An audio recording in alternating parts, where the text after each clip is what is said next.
Coucou, ça va bien? Bienvenue dans ce nouveau journal où je vais t'expliquer mon chemin pour pouvoir faire marcher ma nouvelle chaîne brésilienne. Si jamais tu ne sais pas de quoi je parle, il y a d'autres vidéos dans lesquelles j'explique voilà, tout ce que j'ai mis en place pour lancer une nouvelle chaîne que j'ai lancée de zéro ici au Brésil. Alors ces derniers temps, je me suis beaucoup remise en question, j'ai beaucoup réfléchi. Tu sais que je passe ma vie à réfléchir par rapport à cette chaîne pour essayer de comprendre qu'est-ce que je peux faire, qu'est-ce que je dois faire, comment je peux réussir à faire fonctionner cette chaîne. Et ce qui m'a amené à beaucoup réfléchir aussi, c'est le fait que dans la dernière vidéo, vous m'ayez mis énormément de commentaires. Merci beaucoup pour ça, merci beaucoup pour votre aide parce que vous êtes très présents en fait dans ce journal. Même si vous êtes une petite communauté à regarder ces vidéos-là, ben, vous êtes ultra présents et vous m'aidez beaucoup, donc merci. Donc je me suis beaucoup remise en question et normalement sur la question de faire des vlogs en français avec les sous-titrages ou pas. Certains d'entre vous m'ont dit que c'était sûr que ça marcherait jamais d'avoir des vidéos en français avec des sous-titres portugais. Et je pense que vous avez raison et je pensais déjà avant que vous aviez raison. Le truc c'est que j'ai fait ça comme j'ai expliqué dans ma première vidéo pour deux raisons. La première c'est que j'avais pas le temps de faire des vidéos en français, en portugais parce que je faisais deux vlogs par jour sur ma chaîne, 2 vidéos par jour sur ma chaîne, que j'ai d'autres chaînes à côté, que j'ai plein d'autres projets. Donc j'ai voulu chercher une solution facile et surtout je voulais essayer. Et j'ai du mal à avoir envie d'essayer un truc, de ne pas le faire et un petit peu de regretter. Donc quitte à me planter, je préfère faire les trucs, au moins je sais, je le raye de ma liste et je vais un petit peu étape par étape en éliminant des choses jusqu'à trouver ce qui fonctionne. Ça ne veut pas dire que je vais y arriver, mais en tout cas c'est comme ça que je fonctionne. Du coup j'ai essayé, ça fait maintenant 2 mois que je propose sur ma chaîne des vidéos en français sous-titré portugais. Il y a des vues qui sont pas énormes, mais il y a un petit peu de vues. Il y a à peu près 150-200 vues, le temps que les vues se fassent, à peu près 200 vues par vlog. J'ai remarqué que les vues mettent quand même du temps à arriver. J'ai pas genre un truc où je lance la vidéo, il y a des vues de suite. Généralement le premier jour j'ai genre 30 vues, 50 vues et puis petit à petit voilà je mets 200 vues qui arrivent. J'ai remarqué que beaucoup des vues c'était des Français. Soit des Français qui viennent de ma chaîne française pour regarder mes vlogs en portugais. Et d'ailleurs, 99% de mes commentaires sur ma chaîne, ce sont des commentaires de Français. Donc c'est quelque chose que j'ai envie de renverser, j'ai envie d'avoir plus de Brésiliens que de Français dans mes commentaires. Non pas que je ne vous aime pas, je vous adore, mais j'aimerais bien avoir un public brésilien qui me regarde.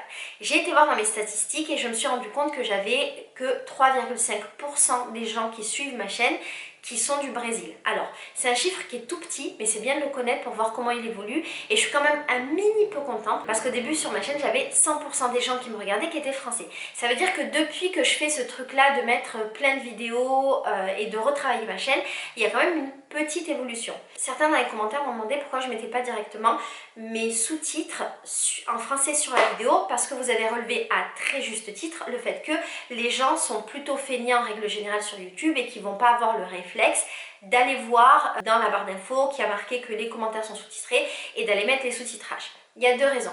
La première, c'est qu'en fait, l'information disant que les vidéos sont sous-titrées, c'est la chose qu'on voit en premier, parce qu'en fait, je l'ai mis tout en haut et donc on n'a pas vraiment à faire d'efforts pour pouvoir avoir cette information.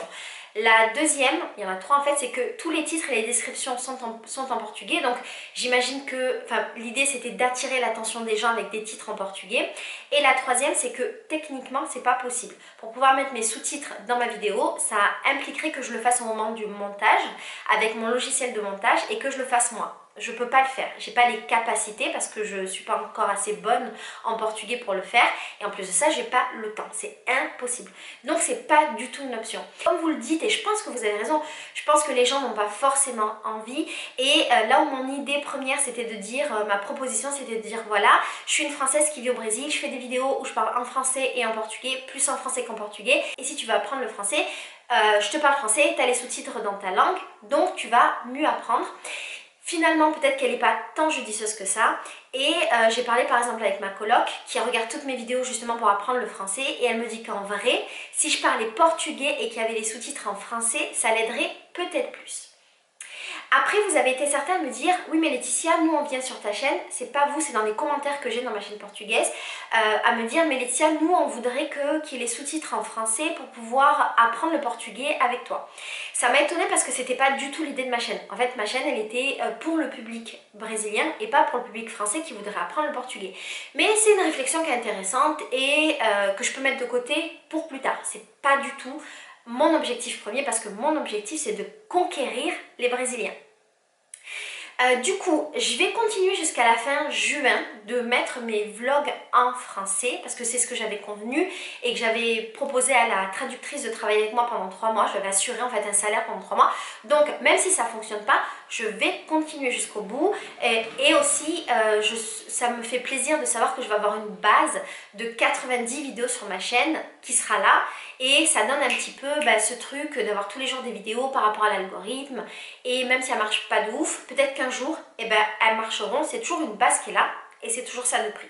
Par contre, ce que j'ai décidé de faire, c'est de faire moins de vidéos sur ma chaîne française où je faisais 2 vidéos par jour du fait du confinement pour pouvoir dégager du temps et le consacrer à ma chaîne brésilienne. Donc, ce que je vais essayer de mettre en place, je ne sais pas si je vais y arriver parce que ça me demande un effort énorme, c'est un jour sur 2 faire un vlog en français et un jour sur 2 faire un vlog en portugais. Ce qui voudrait dire que quand je me filme au quotidien, un jour sur 2 je me filme en parlant français et un jour sur 2 je me filme en parlant portugais. Sachant que je mettrai mes vlogs français sur la chaîne française et mes vlogs portugais sur la chaîne brésilienne.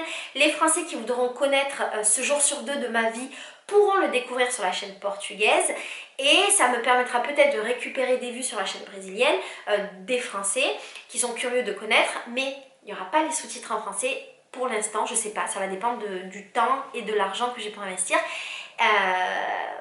en une personne qui traduit pour moi. Et bien entendu, avec ces vlogs en portugais, je vais essayer d'attraper le public brésilien. Vous avez été beaucoup à me dire que je devrais faire une introduction à ma vidéo et vous m'avez conseillé d'aller voir des vidéos d'autres personnes qui faisaient la même chose que moi. Alors j'ai beaucoup de mal à aller voir ce que font les autres, surtout quand ils sont dans ma langue, dans mon pays, tout ça, parce qu'en fait j'ai très peur de m'inspirer de la mauvaise manière et je préfère essayer mes trucs, que ça marche pas et après essayer d'aller voir ailleurs. Voilà, je préfère ce fonctionnement plutôt que commencer par voir ce que font les autres et être influencé. Vous m'avez dit de faire une introduction, je trouve que c'est une excellente idée. Alors, je vais pas faire une introduction où on voit des images de moi, de la musique, une vraie introduction, c'est un truc qui me gonfle et je trouve que ça fait trop télé, même si en vrai, je pense que je suis de la vieille école, même si en vrai ça fait pas télé parce que maintenant tout le monde le fait sur YouTube, donc ça fait YouTube. Mais quand j'ai commencé à faire du YouTube, en vrai ça faisait très télé de faire ça, ça faisait très série d'avoir cette petite introduction qui rappelle un petit peu les faits. Ceci dit, je pense que c'est intéressant et j'ai été voir pour le coup ce que faisaient les étrangers qui vivent au Brésil. Ils commencent toujours leurs vidéos en rappelant qu'ils sont étrangers, que ça fait tant d'années qu'ils sont là. En gros, salut, je m'appelle Laetitia, je suis française et ça fait 3 ans que je suis ici. Je pense que c'est intéressant de le faire, d'autant que les Brésiliens, ils ont un peu cette coutume de toujours se présenter. Et dans les vidéos des Brésiliens pour les Brésiliens, ils disent toujours « Salut, je m'appelle Untel et aujourd'hui je vais parler ça » ou « Je suis youtubeur, je fais ça, nanana ». Nous les Français, je trouve qu'on le fait pas beaucoup parce que on a notre communauté qui nous suit et on n'a pas besoin de recontextualiser toujours parce que notre communauté nous connaît et les gens, quand ils ne nous connaissent pas, ils vont un petit peu fouiller pour voir qui on est. Je sais pas si c'est une bonne idée, pas bonne idée. Moi, de base, j'aime pas ce truc-là de recontextualiser et c'est un truc qui m'avait beaucoup saoulé dans les vidéos brésiliennes parce que je trouvais qu'il se répétait beaucoup. Ceci dit, je pense que dans mon cas spécifique, dans le cas des étrangers ici qui font des vidéos pour les Brésiliens, effectivement, vous avez raison, c'est important de le faire. Du coup, j'ai tourné des nouvelles vidéos, je vous en parlerai après. Et dans ces vidéos, j'ai commencé par « Coucou, je m'appelle Laetitia, je suis une Française qui habite ici depuis 3 ans et aujourd'hui on va parler de ça, nanana. » Un truc aussi que j'ai introduit, c'est que dans ma chaîne française, j'ai jamais dit aux gens de s'abonner et de mettre des likes. C'est quelque chose que je déteste faire et donc en 6 ans je ne l'ai pas fait. C'est probablement pour ça que ma chaîne n'est pas aussi grosse que d'autres chaînes qui le disent parce que je pense que effectivement c'est un truc psychologique quand tu dis aux gens cliquez sur la cloche, abonnez-vous, likez, et ils y pensent et ils le font et si tu le dis pas, c'est un truc un peu psychologique, ils le font pas. La question c'est comment le faire. Voilà, moi j'ai jamais trouvé comment le faire en me sentant bien dans la manière de le faire sur ma chaîne française. Donc je ne l'ai pas fait. Il y a des gens qui le font très bien. Je pense à des chaînes qui, à la fin, dans les 20 dernières secondes, mettent tu sais, le truc avec les panneaux qui disent inscrivez-vous, nanana, et elles mettent un petit message vocal, où elles font une petite animation, où elles font une petite blague pour dire de s'abonner. Je trouve ça cool. Ce que je trouve moins cool, qu'on voit beaucoup en France, mais ça c'est que mon avis, c'est les gens qui disent ça dès le début de la vidéo. Ça me gonfle énormément. Donc c'est quelque chose que je n'ai jamais fait, que je ne ferai jamais. Dans les vidéos brésiliennes, c'est très normal de faire ça. Les Brésiliens, ils ont un rapport à la publicité et le fait de se vendre qui est très différent de nous les Français parce que disons que nous les Français, on a une certaine réserve, une certaine honte, parce qu'on a peur qu'on nous prenne pour des personnes un peu narcissiques, qui se mettent trop en avant, donc on le fait pas vraiment. Donc ici, le rapport à soi-même, à son image, il est différent. Et donc, c'est absolument normal de dire aux gens suivez-moi si vous aimez la vidéo, d'inciter les gens et de se mettre beaucoup en avant nous. Donc j'ai décidé de casser un petit peu mes principes et d'expérimenter ce truc de dire dans les vidéos, à la fin de la vidéo ou dans la vidéo, de s'inscrire au canal. Et je dis canal, pardon, parce qu'en brésilien on dit canal, mais t'as compris. De s'inscrire au canal et de liker la vidéo, de la commenter, de la partager avec les amis. Et ce que j'ai mis aussi, que je mettais pas forcément dans les anciennes vidéos, c'est d'inciter les gens à commenter. Si jamais vous voulez créer une chaîne YouTube, sachez que c'est très important d'inciter les gens à commenter parce que ça crée un contenu où il y a une interaction avec les gens et la réalité c'est que les gens aiment beaucoup parler d'eux-mêmes et donc dans les commentaires les gens aiment beaucoup parler d'eux-mêmes, raconter leur expérience ou voilà, parler de ce que la vidéo leur a apporté, leur a fait penser, machin machin. Donc si tu incites les gens à parler d'eux-mêmes ou à donner leur avis sur une question, et ben tu as beaucoup plus de chances d'avoir une communauté engagée. Il y a un truc qu'il y a aussi, c'est que l'algorithme, quand il voit qu'il y a beaucoup de commentaires, il voit que la vidéo est active et du coup il va plus te mettre en avant. Et un autre truc également, auquel on ne pense pas forcément quand on commence à faire des vidéos, c'est que quand on fait une vidéo, et ben on parle et le robot YouTube peut pas comprendre forcément ce qu'on est en train de dire. C'est un peu comme une image sur Google et c'est quelque chose qu'on apprend quand on fait un peu ce qui s'appelle du SEO, quand on crée des sites internet. Quand on met une image sur notre site par exemple et qu'on veut que notre site soit référencé, et ben on apprend très vite que le robot de Google ne comprend pas ce qu'il y a dans l'image parce qu'il n'y a pas de mots, il n'est pas capable d'identifier. Et donc, il faut que tu dises au robot ce qui est en train de se passer dans ton image. Donc, quand tu crées un site internet ou quand tu veux référencer une image, et ben le titre de la photo, tu mets des mots importants. Par exemple, moi j'avais un site de vêtements. J'avais un site où je vendais des vêtements imprimés et donc quand j'avais une photo d'un t-shirt, ma photo s'appelait pas image 2, elle s'appelait t-shirt avec flocage. Je mettais des mots-clés pour que le robot, quand il voit mon image, il comprenne. Et quand je mettais mon image sur le site, je remplissais en fait tous les mots-clés qui sont un peu invisibles. Il y a plein de trucs comme ça qu'on peut remplir quand on fait un site pour que le robot comprenne. Et bien pour YouTube, c'est un peu la même chose. C'est pour ça qu'on a des tags, parce que le robot YouTube peut pas comprendre tout ce qu'on dit et donc les tags, c'est des trucs écrits qu'il comprend. Et quand on a des commentaires, quand on a un espace dans la barre d'infos où il y a du texte, et bien on indique à YouTube de quoi on parle sur la vidéo et donc ça l'aide à nous référencer. C'est un truc qui est important. Du coup, si tu dis aux gens de commenter, eh ben ça va faire remonter ta vidéo parce que la vidéo paraît active et en plus de ça, ça te fait plein de mots en rapport avec ce que tu es en train de dire et donc le robot comprend.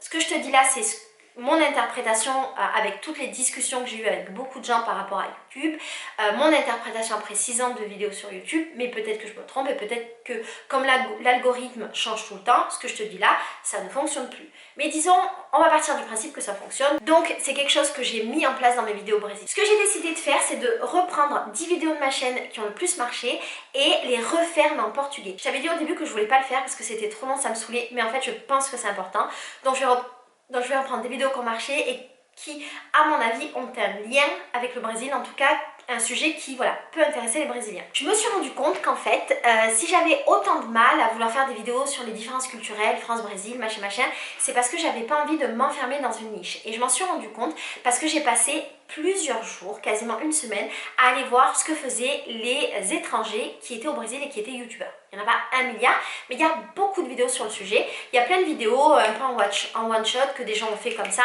Celle-là m'intéresse un peu moins. Moi, ce que j'ai été voir, c'est les chaînes YouTube des gens qui font des vidéos régulières et qui fonctionnent. Et notamment, j'ai été voir les vidéos qui fonctionnaient le plus. Il y a plusieurs canaux qui se distinguent. Il y en a un d'un mec qui s'appelle Tim Explique. C'est un Américain qui vit à São Paulo et qui fait des vidéos depuis 2015 ou 2016. Il y a un Français qui a 300 000 abonnés qui vit à São Paulo aussi. Ils habitent tous à São Paulo. D'ailleurs, j'ai pas vu de youtubeur qui habite à Rio, à moins que je les connaisse pas. Et j'ai vu un autre youtubeur qui s'appelle Paul, je crois, qui lui a 100 000 abonnés et lui fait beaucoup de vidéos sur les différences culturelles. Je crois que je t'avais parlé de lui. J'ai aussi une Hollandaise dont je t'ai déjà parlé, qui cartonne et je t'en parlerai après. Et j'ai été voir la chaîne d'un Russe qui marche bien. Et en fait, je me suis rendu compte que ce qui me dérangeait, c'était de m'enfermer dans une niche parce que moi à la base j'ai pas envie de parler des différences culturelles France-Brésil, j'ai envie de parler des choses qui m'intéressent, comme par exemple le racisme structurel, je sais pas moi, l'appropriation culturelle, la société, des trucs de société, c'est plus mon délire que de parler du pain français, du pain brésilien qui m'intéresse pas trop. Et donc, le problème c'est que si je me mets dans une niche, eh ben, c'est très difficile après d'en sortir. Tu vois, c'est comme quand tu démarres une chaîne avec un sujet bien spécifique, eh ben, tu te retrouves un petit peu enfermé dans ton sujet et c'est assez difficile de sortir de ton sujet parce que les gens t'ont connu pour ça, ils se sont abonnés pour ça. Par exemple, si tu parles de poterie, ben, les gens viennent pour voir des vidéos de poterie sur ta chaîne. Et si demain tu fais une vidéo qui parle voilà, d'appropriation culturelle, les gens vont pas comprendre et les gens vont se désabonner. Les gens vont pas regarder ta vidéo, j'imagine que l'algorithme va pas comprendre pourquoi tous tes tags c'était la poterie, d'un coup c'est appropriation culturelle. Donc c'est assez difficile et c'est très difficile pour ta communauté de comprendre. Du coup, c'était très compliqué pour moi parce que je me suis dit comment je peux faire pour ne pas m'enfermer et pour avoir cette possibilité plus tard de parler d'autres choses et de ne pas être la gringa qui parle du Brésil parce que ça ne m'intéresse pas. Ce que je me suis dit du coup, c'est que j'allais alterner et que j'allais dès le début avoir une chaîne très pluridisciplinaire, non, avec plusieurs sujets, on s'en fout, avec plusieurs sujets. Et ça, c'est aussi un conseil que je te donne si jamais tu ouvres une chaîne. Si tu ne veux pas être sur un sujet spécifique, et ça peut être bien aussi d'être sur un sujet spécifique parce que tu es dans une niche et donc tu vas avoir des gens qui vont te regarder spécialement pour ce truc là et tu peux être un des rares à parler de ce truc là, donc ça peut être bien, mais c'est pas ce que je veux faire.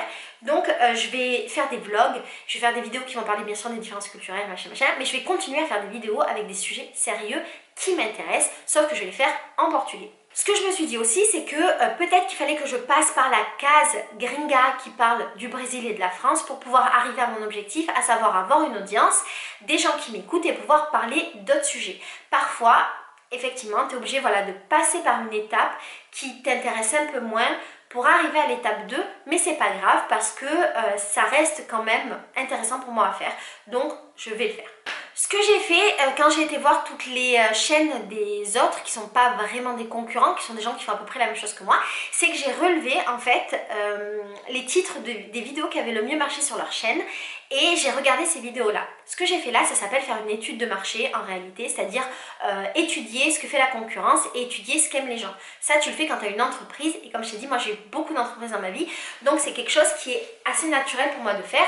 Et si jamais tu dois créer une chaîne, je te conseille d'avoir ce réflexe d'aller voir un petit peu la concurrence, qu'est-ce qu'ils font. Et quand tu vas voir ça, tu vas savoir qu'est-ce que toi tu veux faire et qu'est-ce que toi tu ne veux pas faire, qu'est-ce qui marche chez les autres, est-ce que tu es ok avec ça, est-ce que tu n'es pas ok, comment adapter ce qui marche chez les autres pour toi. Et alors j'ai repris tous ces titres et en fonction de ces titres, j'ai écrit plus que 50 idées de vidéos ou vidéos qui reprenaient un petit peu pas les idées, les titres. Je partais de cette base-là. Les titres qui avaient fonctionné, c'est par exemple les expressions brésiliennes que je comprends pas, mes 5 plats préférés brésiliens. Et je me suis dit, voilà, je vais partir du postulat que je fais une vidéo sur cette thématique. Mais par contre, pour la plupart des vidéos, j'ai pas voulu regarder le contenu parce que j'avais très peur d'être influencée et d'écrire ma vidéo avec les arguments des autres, reprendre un peu la même chose. Et c'est quelque chose que j'aime pas. Mais ce que j'ai fait, c'est qu'une fois que j'avais écrit ma vidéo, j'ai été voir ce que les autres faisaient pour voir si c'était différent ou pas. Et effectivement, c'était quasiment totalement différent, donc je suis assez contente. Et c'était différent dans le fond parce qu'on n'avait pas été surpris par exactement les mêmes trucs, qu'on n'avait pas entendu les mêmes expressions brésiliennes, mais disons que sur la forme c'était un peu la même chose parce que c'était un peu la même structure. Et j'espère, en tout cas je mise sur ça pour lancer ma chaîne et pour avoir des vidéos qui deviennent un petit peu virales parce que leurs vidéos à eux ont fait genre 1 million de vues. C'est des vidéos qui soit ont 5 ans, soit ont 1 mois. Donc ça veut dire qu'elles ont encore du potentiel pour marcher. J'ai beaucoup regardé aussi les vignettes qui étaient faites par les Brésiliens et par les Français et le constat est que les Brésiliens quand même ont des vignettes qui sont assez travaillées. J'ai regardé les vignettes et je me suis dit qu'en fait peut-être qu'il serait intéressant que je contracte un graphiste brésilien pour m'aider à faire des vignettes parce que je sais pas les faire, ça m'intéresse pas, c'est beaucoup de temps perdu parce que ça me coûtera pas très cher et peut-être que ça peut beaucoup m'aider d'avoir ce truc là de la vignette avec le modèle brésilien. J'ai regardé aussi sur la forme et le fond et je t'en avais déjà parlé vite fait mais là j'ai vraiment bien regardé et par exemple Tim qui est le mec qui a 1,5 million, 1,2 ou 1,5 million d'abonnés, lui il a des vidéos qui sont super simples. Il a commencé avec des vidéos qui avaient une qualité d'image dégueulasse. Il a toujours fait avec son téléphone, il n'avait pas un bon téléphone à l'époque. Et encore aujourd'hui, il fait des vidéos avec son téléphone, il n'a pas vraiment un bon matériel. Il fait des vidéos n'importe où, il y a du bruit. Voilà, le fond n'est pas du tout travaillé et pourtant ça fonctionne. Alors je me suis demandé pourquoi ça fonctionne. Et là en fait, après avoir vu beaucoup de vidéos de lui, j'ai compris que déjà c'est un mec qui a un capital sympathie énorme. Ses vidéos sont chouettes, en fait, la manière dont il parle, tout ça machin, c'est chouette. Et surtout, c'est un mec qui est tellement imprégné de la culture brésilienne, contrairement aux Français, je vais t'en parler. Il est tellement imprégné de la culture brésilienne qu'en fait, on dirait un Brésilien. Et j'ai eu du mal au début à distinguer si c'était un Brésilien ou un Américain, parce qu'il vit à São Paulo, où les gens ont un accent qui ressemble à l'accent américain. Donc, j'ai mis un petit temps à comprendre à l'époque quand je l'ai découvert, et je pense que ça, c'est un gros atout pour lui. Et pour nous, les Français, c'est un peu le truc où, voilà, où ça fonctionne pas, parce que quand j'ai été voir le canal des deux Français, donc Paul et l'autre mec, et ben je trouve qu'ils font très français. Et alors peut-être que ça peut être un atout, tu fais très français, il y a un peu ce truc exotique, mais je crois que quand tu as vraiment adopté les codes brésiliens, la manière de parler, la gestuelle, les expressions et compagnie, ça change pas mal la donne. La différence aussi que j'ai vue, je sais pas si j'ai raison, c'est juste une idée, c'est qu'en fait ce mec là, Tim, lui il vit de manière ultra simple et il vit vraiment comme un Brésilien. C'est un mec qui gagne très bien sa vie, qui a plein de projets, qui fait plein de trucs et pourtant il vit dans un endroit qui ressemble à une favela. Il a un appart, c'est une pièce avec un lit, une commode, un bureau et genre une armoire. Il a toujours les mêmes fringues, jusqu'à présent il dit qu'il vit juste avec l'équivalent d'un sac à dos, qu'il pourrait vivre partout dans le monde parce qu'il possède rien.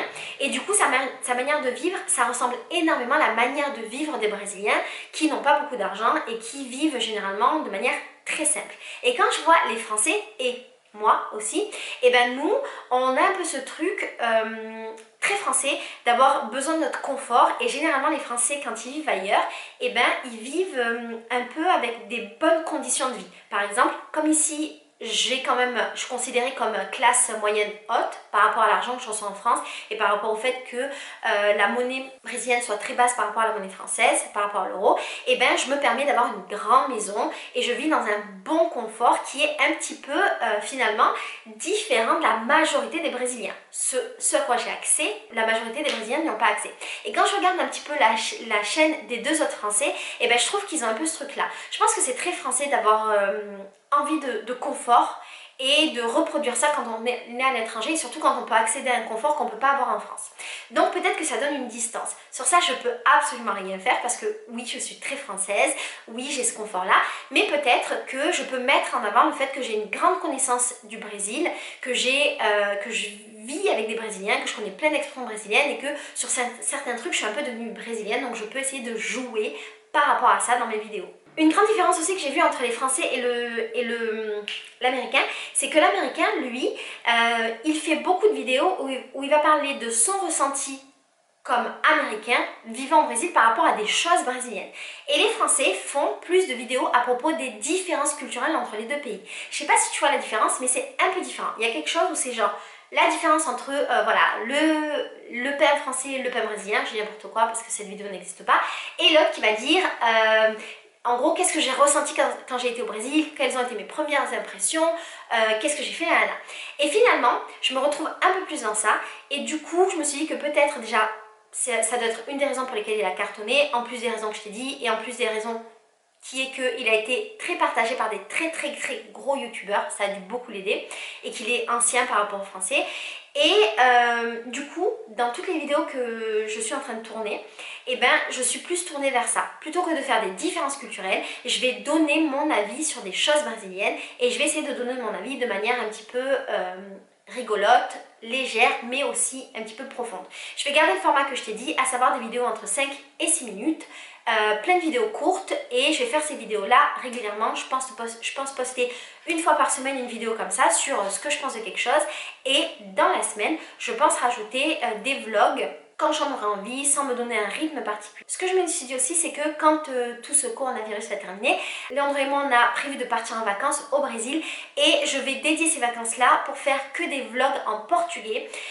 Et j'ai envie de jouer autour du fait, comme je t'avais dit précédemment, que je suis en couple avec un Brésilien qui vient d'une favela, alors que moi je suis une Française plutôt classe moyenne qui habite dans un beau quartier brésilien. Je pense que je t'ai tout dit, je t'ai donné énormément d'informations parce que j'ai envie de te parler de comment moi j'avance et comment toi tu pourrais également prendre des tips pour tes vidéos, parce que j'ai remarqué que vous étiez beaucoup à avoir lancé des chaînes et à utiliser ces vidéos là que je suis en train de faire pour pouvoir vous aider. Donc j'aimerais partager mon expérience de youtubeuse de 6 ans et la mélanger avec mon expérience de nouvelle youtubeuse brésilienne. Au niveau des chiffres, juste pour dire, j'ai toujours à peu près 120, 150 vues par jour, ça n'a pas changé. Par contre, je me suis rendu compte que sur un mois, entre le mois de mars, quand j'ai commencé mon projet, et le mois d'avril, eh ben, je suis passée de 504 vues par mois à 5818 vues par mois. C'est-à-dire que j'ai eu 11 fois plus de vues sur ma chaîne et quand on regarde ma courbe, on voit que ma courbe elle monte d'un coup. Et en fait j'ai été super surprise parce que chaque jour je me sens un peu nulle quand je regarde mes stats, je me dis putain c'est vraiment nul ce que je fais, nanana, ça marche vraiment pas. Et en vérité je trouve que c'est un peu ouf d'avoir eu une progression de 11 fois plus de vues sur un mois. Donc en vrai de vrai, mon bilan il n'est pas si nul que ça. J'ai pris à peu près 100 abonnés en un mois. Je pense que j'ai dû avoir 150 ou 200 abonnés depuis que j'ai commencé mon projet. C'est pas énorme bien entendu parce que j'ai une chaîne française où j'ai eu des abonnés beaucoup plus vite. Mais en vrai, je suis hyper contente d'avoir pris 100 abonnés. D'autant plus que je pense qu'il y a beaucoup de Brésiliens dans ces 100 abonnés là. Donc c'est plutôt bon signe. Voilà, j'ai fini avec cette très longue vidéo. Je te fais des gros bisous. Si tu as des questions, si tu as des conseils, tu me dis tout dans les commentaires. Je vois et la prochaine fois que je te fais une vidéo, on en reparle. Bisous, ciao. Si ce n'est pas déjà fait, je t'invite à t'abonner à cette chaîne pour ne rater aucune vidéo. Si tu veux recevoir un petit peu d'amour tous les matins dans ta boîte mail, je t'invite à t'inscrire à la petite pensée. Si tu veux savoir où je suis, ce que je fais, l'actualité, tous les trucs en direct, rendez-vous sur Instagram. Et pour terminer, je t'invite à tester mon programme Bonheur qui est gratuit pendant un mois et dans lequel il y a plein de podcasts, d'exercices, un groupe Facebook privé avec plein de belles personnes dedans. Et comme ça, on pourra partager encore plus de choses ensemble. Je te fais des gros bisous. Je te dis à demain. Je t'aime fort. Ciao.